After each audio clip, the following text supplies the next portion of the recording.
Assalamu alaikum everyone. Today we will discuss section 4.2.3 which is uses of data visualization. आज हम देखेंगे कि data visualization की क्या क्या uses हैं, किस किस एरिया में data visualization को यूज किया जाता है। सबसे पहले हम लोग बिजनेस को डिस्कस करते हैं कि किस तरीके से डाटा विजुअलाइजेशन बिजनेस में हेल्प कर रहा है। बिजनेस में इसका क्या यूज है? Help companies make good decision. ठीक है, डेटा विजुअलाइजेशन कंपनीज की हेल्प करता है ताकि वो बेटर डिसीजंस ले सके। For example, a shopkeeper sees on a chart that ice cream sell more in summer. ठीक है, एक शॉपकीपर है, उसने देखा चार्ट के ऊपर कि जो आइसक्रीम है, ठीक है, वो ज्यादा सेल हो रही है। उसको चार्ट के थ्रू पता चला। ही ऑर्डर्स मोर आइसक्रीम, तो उसने क्या किया, उसका स्टॉक इंक्रीज कर दिया, आइसक्रीम का, ज्यादा आइसक्रीम लाना स्टार्ट कर दिया। इसी तरह से हेल्थ केयर में इसका जो है वो क्या यूज है, show the spread of diseases and patient condition. अब यहाँ पे ग्राफ बना होता है और वहां पे डिजीजेस को शो किया जा रहा होता है, ठीक है, और पेशेंट की कंडीशन को शो किया जा रहा होता है। For example, a map showing Covid cases in each city. ठीक है, एक मैप बना हुआ है जो कि क्या शो करे, मतलब हर सिटी में कितने कोविड केसेस हैं वो वहां पे शो किए हुए हैं। इसी तरह से एजुकेशन में यूज होता है data visualization, makes teaching easy and build concept. ठीक है, अब ये क्या करते हैं, टीचिंग मेथड को या टीचिंग को जो है वो इजी बना रहा होता है। फॉर एग्जांपल, यहाँ देखते हैं कि जो स्टूडेंट मतलब ओवरऑल क्लास का क्या रिजल्ट है उसको शो कर रहा होता है, जिससे पता चलता है कि क्लास की क्या परफॉर्मेंस है, कौन से सब्जेक्ट्स ऐसे हैं जिसमें जो पूरी क्लास की परफॉर्मेंस अच्छी है, कौन से सब्जेक्ट्स ऐसे हैं जिनमें जो क्लास की परफॉर्मेंस है वो लो है। ठीक है, वहां से हमें ये आइडिया होता है। इसी तरह से फिर वो डिसीजन लेते हैं कि अच्छा, अगर एक सब्जेक्ट में कम मार्क्स है तो ऑब्वियसली हमें उसकी एक्स्ट्रा क्लासेस वगैरह लगानी चाहिए। तो वो ग्राफ्स के थ्रू हमें आइडिया और होता है कि क्लास की परफॉर्मेंस कैसी है। एग्जाम्पल है, our teacher uses graphs to explain population growth. For example, हाँ, अब यहाँ पे अब मैंने जो एग्जाम्पल दिया वो तो हमने क्लास की परफॉर्मेंस के लिए देखा, लेकिन यहाँ पे जिस तरह लिखा है मेक्स टीचिंग इजी, यहाँ पे ये होता है कि ग्राफ्स के थ्रू आप बच्चों को जल्दी कोई भी कॉन्सेप्ट दे देते हो। ठीक है, क्योंकि डायग्राम्स या ग्राफ्स के थ्रू जल्दी समझ आती है एज कम्पेयर टू अगर इस तरह से, जैसे अभी मैंने यहाँ पे पूरी थ्योरी लिखी है, इससे थोड़ा सा मुश्किल होता है क्योंकि बच्चे जो है वो ज्यादातर ये जो सारा थ्योरी लिखी हुई है इस ये मतलब बोर्ड समझते हैं इसको पढ़ना, क्योंकि वो ग्राफ्स या उसमें जो है थोड़ा इंटरेस्ट ले रहे होते हैं, तो उससे क्या होता है कि कॉन्सेप्ट जल्दी बिल्ड हो जाते हैं। एग्जाम्पल है, a teacher uses graph to explain population growth. ठीक है, अब एक टीचर है जो कि पॉपुलेशन ग्रोथ को एक्सप्लेन करने के लिए उसने ग्राफ बना दिया कि फॉर एग्जाम्पल इस एरिया में इतनी पॉपुलेशन है, इस एरिया में इतनी पॉपुलेशन है। नेक्स्ट है, साइंस एंड रिसर्च में डेटा विजुअलाइजेशन को यूज किया जाता है। Explain big and complex data like satellite collect. ठीक हो गया, अब यहाँ पे क्या होता है कि जो बिग या कम्प्लेक्स डेटा होता है उसको हम लोग ग्राफ की फॉर्म में शो कर रहे होते हैं। For example, a graph showing climate change over many years. ठीक है, अब यहाँ पे एक ग्राफ बनाया है जिसमें जो है वो क्लाइमेट किस तरह से हर साल चेंज होता जा रहा है उसको शो किया हुआ है। स्पोर्ट्स एंड गेमिंग में डेटा विजुअलाइजेशन को यूज किया जाता है, shows player performance end game statistics. ठीक है, अब यहाँ पे क्या होता है कि जो प्लेयर की परफॉर्मेंस है ऊपर मतलब जो परफॉर्मेंस है वो हर साल जो है वो किस तरह से इंक्रीज हो रही है, डिक्रीज हो रही है, वो ग्राफ की फॉर्म में शो किया जा रहा है। अक्सर जो है जब क्रिकेट मैच चल रहा होता है तो बीच में कुछ ग्राफ्स वहां पे शो करवाए जाते हैं, पाई चार्ट। यूजली जो है वो पाई चार्ट को शो करवाया जाता है जब क्रिकेट मैच चल रहा होता है उसी वक्त। तो उससे क्या होता है कि जल्दी जो डाटा है वो हमें अंडरस्टैंड हो जाता है। Okay, a chart showing how many goals a footballer scored in each match. Her match में फुटबॉलर ने कितने मतलब गोल जो है वो स्कोर किए। फाइनेंस में डाटा विजुअलाइजेशन यूज होता है, help to check market trend and investment. ठीक है, क्या मतलब मार्केट के ट्रेंड किस तरह चल रहा है, ऊपर मतलब ट्रेंड जो है वो डिक्रीज हो रहा है, इंक्रीज हो रहा है, ये ग्राफ के थ्रू जल्दी समझ आ जाता है। एग्जाम्पल है, a graph showing a stock market growing going up और डाउन। ठीक है, अब फॉर एग्जाम्पल देखना है कि कोई भी प्रोडक्ट है, अब मतलब उसकी जो है जो डिमांड है वो इंक्रीज हो रही है, डिक्रीज हो रही है। अगर हम उसे ग्राफ की फॉर्म में शो करेंगे तो वो हमें एकदम, हम लोग ग्राफ को देखेंगे और हमें समझ आ जाएगी कि इस स्टॉक की जो है वो डिमांड इंक्रीज हो रही है या फिर डिक्रीज हो रही है। ओके, आगे है, इंटरटेनमेंट में विजुअलाइजेशन, डाटा विजुअलाइजेशन को यूज किया जाता है। Show movie performance and audience trends. ठीक है, मूवी की क्या परफॉर्मेंस है या ऑडियंस का क्या ट्रेंड है, कितने ऑडियंस जो है वो इस मूवी को देख रहे हैं, उसको शो करने के लिए हम लोग चार्ट्स वगैरह का यूज करते हैं। फॉर एग्जाम्पल, एक चार्ट है जो कि शो कर रहा है which type of movie, action या कॉमेडी आर मोस्ट पॉपुलर। ठीक है, अब एक ग्राफ है, फॉर एग्जाम्पल हम लोगों ने एक बार चार्ट बना लिया। ठीक है, अब इस तरह से जो है हम लोगों ने शो कर दिया। एक जो है वो एक्शन मूवी की बात हो रही है, एक जो है वो कॉमेडी मूवी की बात हो रही है। अभी यहाँ पे पहले यहाँ पे लिखा हुआ है पाकिस्तान। ठीक है, इसी तरह से आगे इंडिया का लिखा हुआ है। देखेंगे या पाकिस्तान में जो है वो कॉमेडी मूवी का ट्रेंड ज्यादा है या फिर एक्शन मूवी का, इस इंडिया में क्या है, मतलब इस तरह से हम लोग बार चार्ट की फॉर्म में भी अपने डाटा को शो करें तो उसको देखते साथ हमें फौरन समझ आ जाती है कि डाटा जो है वो क्या बता रहा है। लेकिन अगर ये चीज हम लोग इस तरह से टेक्स्ट की फॉर्म में लिखेंगे या टेबल्स की फॉर्म में भी इवन तो होंगे तो वो अंडरस्टैंडेबल, मतलब हम लोग जल्दी उसको अंडरस्टैंड नहीं कर सकेंगे। ये सब यूजेस है, ठीक है।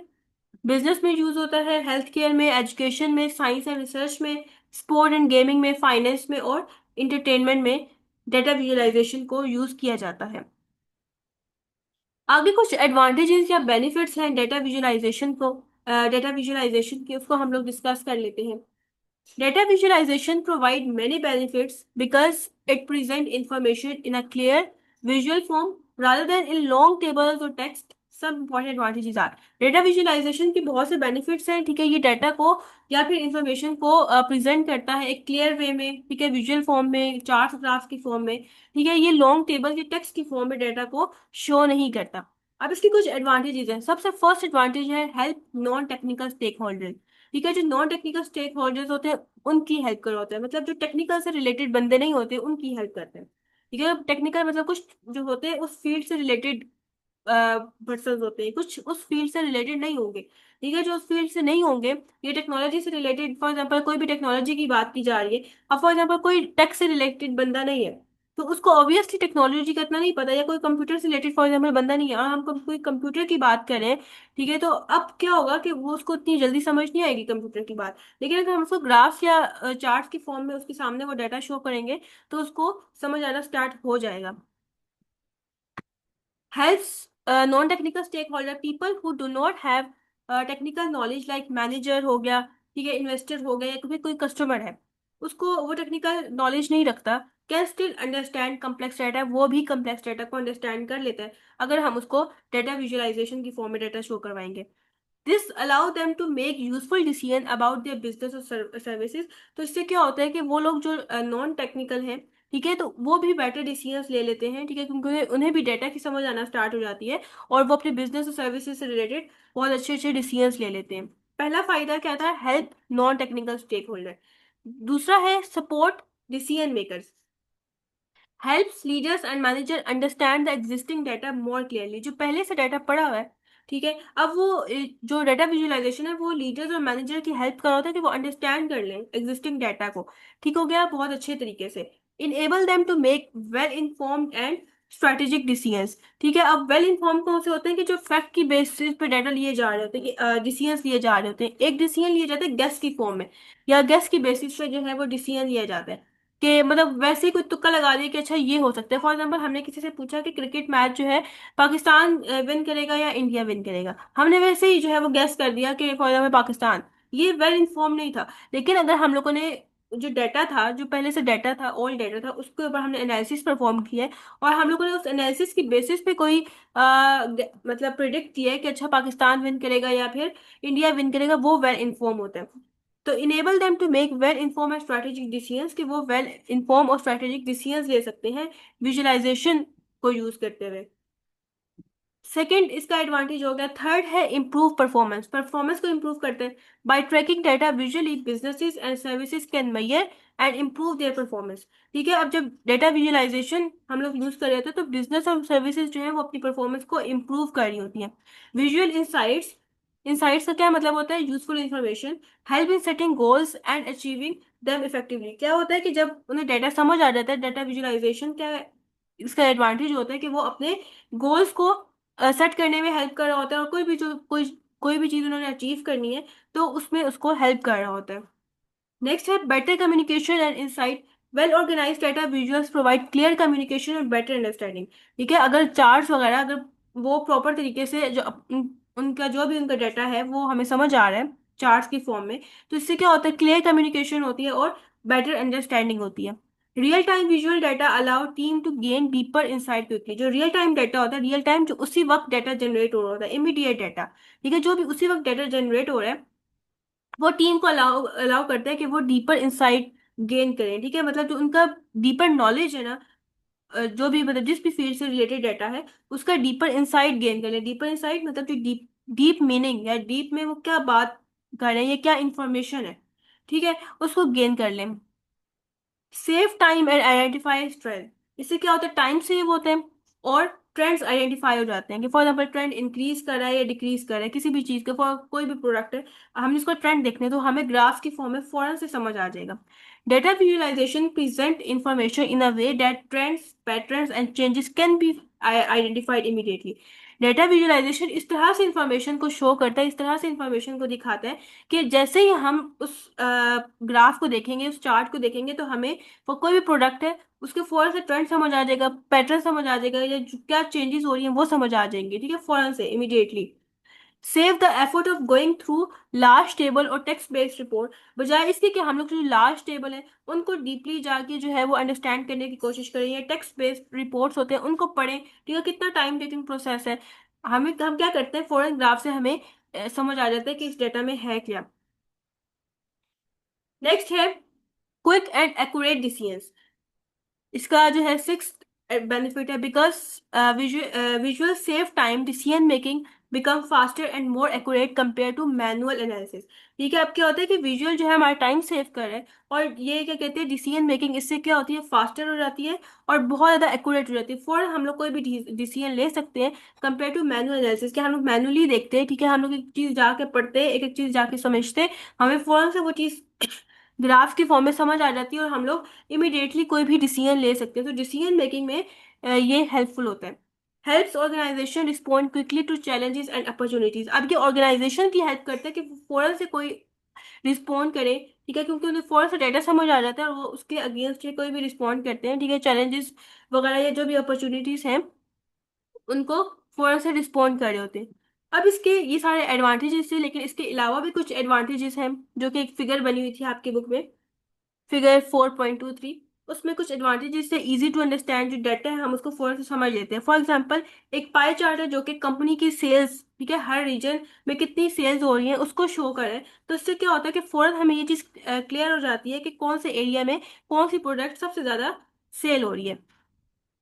ओके, आगे है बेटर एनालिसिस, सेकंड इसका एडवांटेज है, ठीक है, ये एनालिसिस में जो है वो हेल्प कर होता है। फॉर एग्जांपल एक लाइन ग्राफ है जो कि मंथली एक्सपेंसेस को शो कर रहा है कि हर साल जो है वो कितनी जो है मतलब, हाँ, हर साल जो है वो कितना कुछ जो है वो स्पेंड किया जा रहा है, कितनी हाई स्पेंडिंग है या लो स्पेंडिंग है, एक लाइन ग्राफ के थ्रू हमें फौरन समझ आ जाएगी। आगे है डिटेक्टिंग एरर। अगर कोई भी इश्यू आता है, कोई भी इनकरेक्ट डेटा है, तो वो फौरन से हाईलाइट हो जाता है। फॉर एग्जाम्पल एक बार चार्ट है जो कि एम्प्लॉय की एजेस शो करे, और वहां पे एक एम्प्लॉय की एज जो है वो 200 ईयर्स शो की हुई है। अब ऐसा तो पॉसिबल नहीं है, जैसे ही ग्राफ में उसकी वैल्यू आई, फॉर एग्जाम्पल इस तरह से ग्राफ बना हुआ है, अब एक पर्सन की जो है वो यहाँ पे इस तरह से फॉर एग्जाम्पल एक डॉट लगा हुआ है, 200 ईयर्स जो है यहाँ पे इसकी एज शो हो रही है, बाकी सब की 50 60 पे जाके रुक गई है, ठीक है, बाकी सब की इस तरह से शो हो रही है, और एक पर्सन है जो कि बिल्कुल ऊपर जाके इसका डॉट जो है हमें ग्राफ में शो हो रहा है। अब क्या होगा, अगर ये टेबल्स की फॉर्म में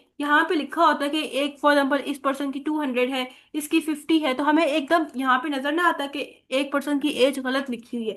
लेकिन जैसे ग्राफ में शो होगा तो हमें फौरन समझ आ जाएगा कि अच्छा यहाँ पे कुछ गलत है, तो उसको फौरन से करेक्ट कर लेंगे। इसके अलावा जो इसका फायदा है वो एफिशिएंट स्टोरी टेलिंग, जो डाटा है उसको मीनिंगफुल वे में एक्सप्लेन करना, ठीक है, एंगेजिंग वे में जो एक्सप्लेन करना। जिस तरह से एक टाइमलाइन चार्ट है जो कि कंपनी की ग्रोथ, मतलब 5 साल में कितना कंपनी ने ग्रो किया है, उसकी स्टोरी प्रोग्रेस जो है वो बता रहे हैं। इसके अलावा क्विक डिसीजन मेकिंग, ठीक है, फौरन जो है वो डिसीजन लिया जा सकते हैं। पैटर्न्स, आइडेंटिफाइंग पैटर्न्स, फौरन पैटर्न समझ आ जाते हैं हमें ग्राफ से। एक्सप्लोरिंग बिजनेस इंसाइट्स, ठीक है, बिजनेस के अंदर क्या चल रहा है वो फौरन से समझ आ जाती है। इसमें मतलब उसकी ग्रोथ के बारे में फौरन हमें समझ आ जाती है, जो बिजनेस है वो कितना ग्रो कर रहा है, ठीक है, जैसे हीट मैप है, फॉर एग्जांपल वो कस्टमर की परचेजेस को शो कर रहा है कि कौन सी प्रोडक्ट जो है वो सबसे ज्यादा सेल हो रही है डिफरेंट सिटीज में। इसी तरह से डिस्कवरीज ऑफ लेटेस्ट ट्रेंड, कि इस वक्त जो लेटेस्ट है वो कौन सा ट्रेंड चल रहा है, ठीक है, उसको डिस्कवर करना, उसको फाइंड आउट करना, कि यहाँ पे जो है फॉर एग्जांपल एक सोशल मीडिया ट्रेंड चार्ट है जो कि शो कर रहा है कि कौन सा टॉपिक जो है वो बहुत ज्यादा पॉपुलर हुआ है यूजर के दरमियान, ठीक है, तो वो फॉरेन चार्ट से हमें समझ आ जाता है। ओके, नेक्स्ट है database and machine learning. Question ये है कि डेटाबेस क्या होता है, आप बताओ।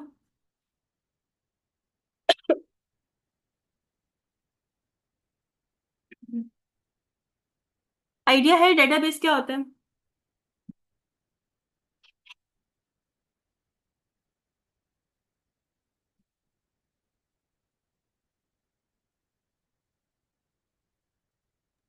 Collection of data. हाँ, मतलब डेटाबेस में क्या होता है कि डेटा डिफरेंट सोर्सेज से लेके आकर उसको मतलब उसको ऑर्गेनाइज करते हैं, ऑर्गेनाइज करने के बाद उसको स्टोर करते हैं, तो डेटाबेस में डाटा स्टोर हुआ होता है।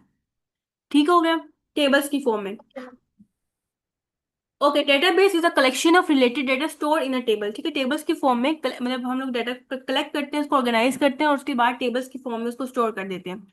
Data is store in an organise format. ठीक है, डाटा को हम लोग ऑर्गेनाइज फॉर्मेट में स्टोर करते हैं ताकि हम लोग इजीली उसको स्टोर कर सके, मैनेज कर सके और रिट्रीव कर सके। ठीक है, फॉर एग्जाम्पल हमें उस डाटा को एक्सेस करना है, उस डाटा को फेच करना है, उस डाटा को यूज करना है, तो हम लोग एफिशिएंटली वो काम कर सकें। और इसके अलावा ये डेटाबेस बहुत इंपॉर्टेंट है मॉडर्न कंप्यूटर साइंस में। एग्जाम्पल है डीबीएमएस की, डेटाबेस मैनेजमेंट सिस्टम सॉफ्टवेयर की, जिसमें ओरेकल आते हैं जो डेटा को स्टोर करते हैं। ठीक है, एमएस एक्सेस आता है और माई एसक्यूएल आता है, ये सारे डेटाबेसेस के नाम है। ओके, अब क्वेश्चन ये है कि रिलेशनशिप क्या है डेटाबेस और मशीन लर्निंग का। अच्छा जी, all the same different database and machine learning are closely related. अब हमें ऐसे लगता है कि जो डेटाबेस है और मशीन लर्निंग है वो बहुत ज्यादा डिफरेंट है एक दूसरे से, लेकिन डेटाबेस और मशीन लर्निंग बहुत ज्यादा एक दूसरे से रिलेटेड है। ठीक है, रेलिवेंट है। Database provide structured clean and integrated data. ठीक है, डेटाबेस क्या प्रोवाइड करते हैं? कौन सा डाटा स्ट्रक्चर्ड वे में होता है, ठीक है, स्ट्रक्चर हुआ होता है, टेबल्स की फॉर्म में होता है, क्लीन डाटा होता है और इंटीग्रेटेड डाटा होता है। इंटीग्रेटेड डाटा का मतलब ये होता है कि जो डाटा होता है वो एक्यूरेट होता है, कंसिस्टेंट होता है, रिलायबल होता है। ठीक है, और फ्री होता है एरर्स वगैरह से या डुप्लीकेशन से। ठीक हो गया। और ये इस चीज को मेक श्योर करता है कि जो डाटा है ना वो चेंज होगा, ना वो लॉस्ट होगा, ना वो करप्ट होगा। फॉर एग्जाम्पल एक स्टूडेंट डेटाबेस है, ठीक है, और उसके अंदर जो है वो स्टूडेंट के रोल नंबर स्टोर हुए हैं। अब इस चीज को ये मेक श्योर करेगा कि जो स्टूडेंट के रोल नंबर है वो यूनिक होना चाहिए। फॉर एग्जाम्पल एक रोल नंबर है जो कि एंटर किया दो दफा, ठीक है, दो स्टूडेंट का डिफरेंट स्टूडेंट है और उनका एक ही रोल नंबर जो है वो एंटर कर दिया। अब यहाँ पे क्या होगा कि समझो इंटीग्रिटी लॉस्ट हो गई है। अगर डाटा जो है वो प्रॉपरली स्टोर होगा तो इसका मतलब है कि इंटीग्रिटी इंटीग्रिटी जो है वो मेंटेन है।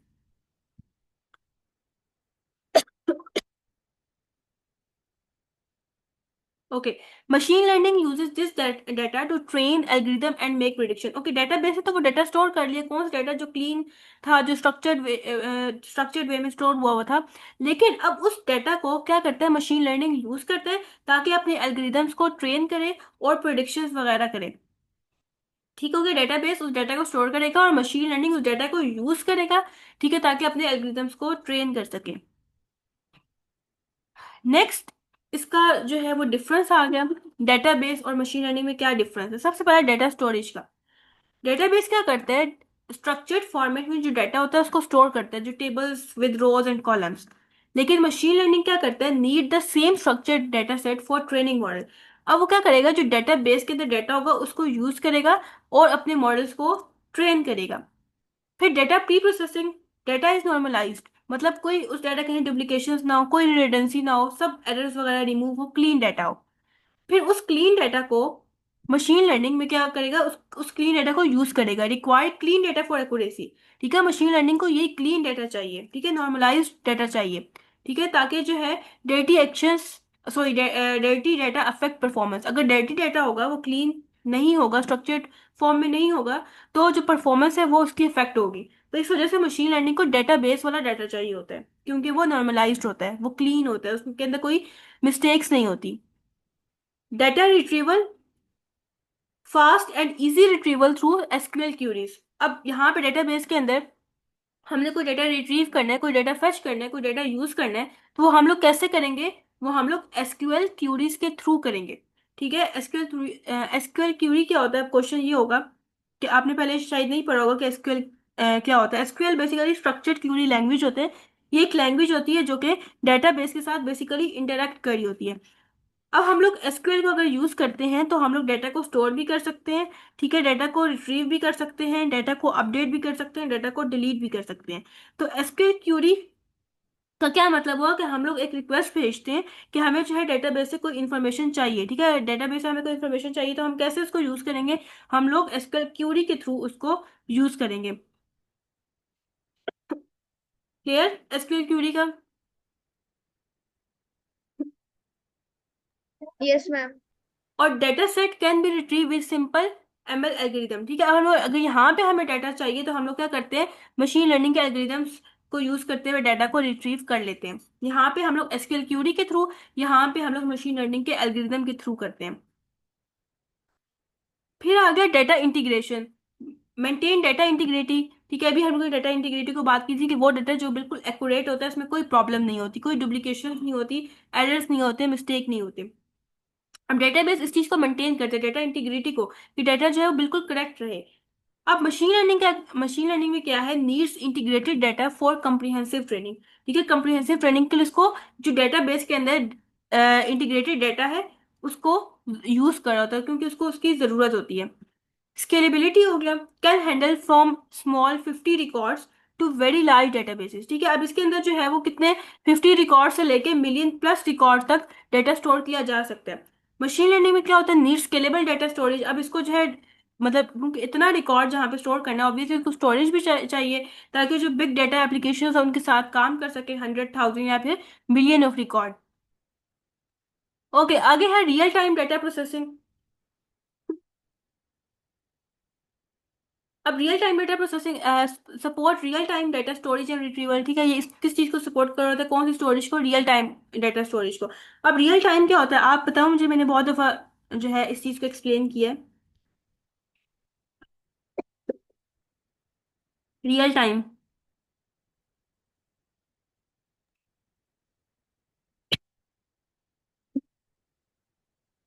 रियल टाइम का मतलब होता है जो फौरन इमीडिएटली आपके पास डाटा आ जाए। ओके, फॉर एग्जाम्पल आपने कोई भी मैसेज सेंड किया है व्हाट्सएप पे, अब वो डेटाबेस में फौरन जाके इमीडिएटली स्टोर हो जाएगा। और अब आप रिट्रीव कैसे करोगे, आपने फेच करना है वो डाटा। जो डाटा है उसको हम लोग फौरन से इंस्टेंटली फेच भी कर सकते हैं। ठीक हो गया, उसको हम लोग यूज भी कर सकते हैं अगर हमें उस डाटा की जरूरत पड़ी। फॉर एग्जाम्पल आपने व्हाट्सएप ओपन किया, आप फौरन से अपना वो मैसेज देख लोगे। ठीक हो गया, लेटेस्ट मैसेज जो भी आया होगा आप फौरन से उसको फेच कर लोगे। इसी तरह से अगर हम लोग एटीएम की बात करें रियल टाइम डाटा में, रियल टाइम डाटा के एग्जांपल के लिए एटीएम की हम बात करें, तो हम लोग जैसे ही कोई भी विड्रॉ करते हैं ना, तो हमारा जो बैलेंस होता है ना हमारे अकाउंट में, वो फौरन जो है वो अपडेट हो जाता है। ठीक हो गया, अगर हम जब हम अपना बैलेंस चेक कर रहे होते हैं तो हमें लेटेस्ट वैल्यू शो हो रही होती है और वो फौरन से शो हो जाती है। और मशीन लर्निंग को वही रियल टाइम डाटा चाहिए होता है ताकि वो अपने मॉडल को ट्रेन करे और अपडेट करे। इसके बाद है एनालिटिकल टूल। ठीक है, एनालिसिस के लिए कौन कौन से टूल चाहिए होते हैं, इसके लिए हमें एसक्यूएल सर्वर चाहिए होगा और डेटाबेस मैनेजमेंट टूल्स चाहिए होते हैं। जबकि मशीन लर्निंग के लिए जो है वो फास्ट और एक्यूरेट, हाँ इसको भी जो है वो एनालिटिकल टूल्स चाहिए होते हैं। ठीक है, इसको यूज करता है एनालिटिकल टूल को, ताकि जो है जो रिजल्ट आ रहे हैं मशीन लर्निंग के वो फास्ट हो, ठीक है, और एक्यूरेट हो। यहाँ तक कोई question? No. Okay, I hope so आज का लेक्चर आपको समझ आ गया होगा। इन केस फिर भी कोई क्वेरी है तो आप कमेंट सेक्शन में लिख सकते हैं।